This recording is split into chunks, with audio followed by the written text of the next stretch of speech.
বিএনপির ভবিষ্যৎ চেয়ারম্যান জায়েমা রহমান, তারেক রহমানের পরবর্তী উত্তরসূরি জায়েমা রহমান। উনি আজকে বাংলাদেশে এই প্রথমবারের মতো কোনো বক্তব্য দিলেন, যা নিজের যোগ্যতাকে প্রমাণ করলেন সকলের সামনে। আমি ওনার বক্তব্যগুলো শুনছিলাম যে ওনার ভিতরে যে মেধা অথবা যে জ্ঞান একটি দলের প্রধান হওয়ার মতো, বা একটি দলের ভবিষ্যৎ চেয়ারম্যান হওয়ার জন্য, বা তৃণমূল কর্মীদের সঙ্গে সংযোগ স্থাপন করার জন্য তার ভিতরে সেই যোগ্যতা আছে। আশা করি উনি তৃণমূল কর্মীদের সঙ্গে খুব দ্রুত ওনার রাজনৈতিক কেরিয়ার গড়ে তুলতে পারবেন। ওনার ভিতরে সেই যোগ্যতা প্রকাশ পেয়েছে। দেখুন, প্রাতিষ্ঠানিক শিক্ষা অনেকেরই আছে, অনেকেরই থাকবে, এটাই বাস্তবতা।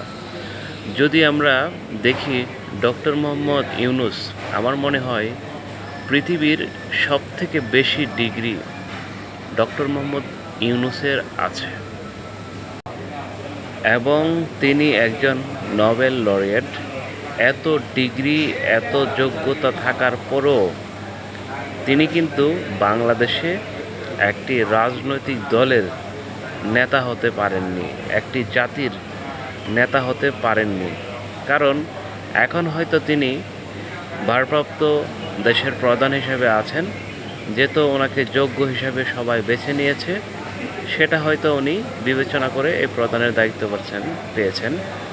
কিন্তু উনি মাঠ লেভেলে নির্বাচন করে জয় হয়ে এসে প্রধানমন্ত্রী অথবা প্রধান উপদেষ্টা যাই বলেন না কেন, ওনার সেই যোগ্যতা নেই।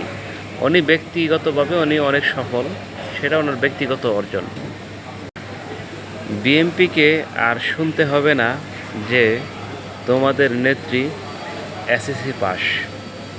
জনাব তারেক রহমানকে নিয়ে এখন অনেক বড় বড় স্টুপিড ফকিন্নি মার্কা সাংবাদিক এই ধরনের প্রশ্ন তুলছে যে উনি ইন্টারমিডিয়েট পাস।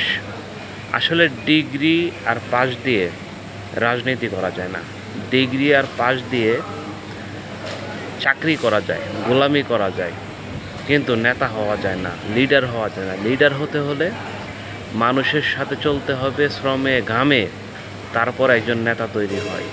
কিছু স্টুপিড আছে যে আমরা অনেক শিক্ষিত, আমরা এমক, আমরা সেমক, এটা বলে মানে তাদের জাহির করতে চায় তারা অনেক বড় কিছু।